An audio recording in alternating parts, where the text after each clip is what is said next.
ભુજમાં આગળ વાત કરીએ તો નવસારી મહાનગરપાલિકા વિસ્તારમાં આવનારી ચૂંટણીને લઈને કોંગ્રેસ દ્વારા સંગઠનની કામગીરીમાં કરવામાં આવી રહી છે અને તે અંતર્ગત વિજલપોરના વનગંગા સોસાયટીમાં 200 થી વધુ બહેનો કોંગ્રેસની વિચારધારાને લઈને જિલ્લા પ્રમુખ શૈલેષ પટેલ અને અન્ય કોંગ્રેસના હોદ્દેદારોની ઉપસ્થિતિમાં કોંગ્રેસનો ખેસ ધારણ કર્યો।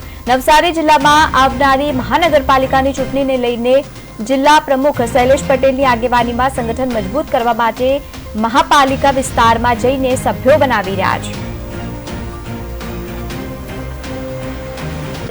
વિજલપોર વનગંગા સોસાયટીમાં લગભગ 150 થી વધુ બહેનો કોંગ્રેસનો ખેસ ધારણ કરીને કોંગ્રેસની વિચારધારા સાથે જોડાઈ છે।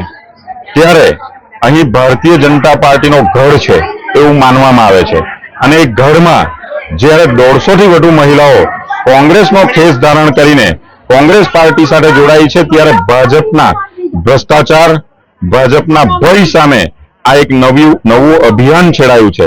ભારતીય જનતા પાર્ટીએ જે નવસારીમાં વિકાસના નામે પોતાનો વિકાસ કર્યો છે, પોતાના જે કહેવાતા નેતાઓ જેમનો વિકાસ થયો છે અને નવસારીમાં ચોરે ને ચોટે ભ્રષ્ટાચાર વ્યાપ્યો છે।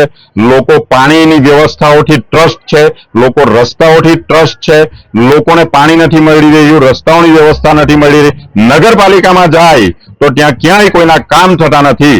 ત્યારે મહિલાઓના સન્માન માટે જ્યારે આ મહિલાઓ કોંગ્રેસ પાર્ટી સાથે જોડાઈ રહી છે ત્યારે કોંગ્રેસને અહીંથી એક નવી દિશા મળશે, મહિલાઓને એક નવી દિશા મળશે અને કોંગ્રેસ પાર્ટીનું અભિયાન અહીં નવસારી વિજલપોર ખાતેથી અમે શરૂ કર્યું છે અને આ અભિયાન દરેક વોર્ડમાં ચાલશે। દરેક વોર્ડમાં નવી મહિલાઓ અને નવા કાર્યકરો અમારી સાથે જોડાશે અને આવનારા જે મહાનગરપાલિકાનું ઇલેક્શન છે તેમાં અમે જોરદાર ભવ્ય ટક્કર આપીશું અને લગભગ નવસારીમાં સત્તા સ્થાન સુધી પહોંચવાના પણ અમે પ્રયત્ન કરીશું એવી અમને ખાતરી છે।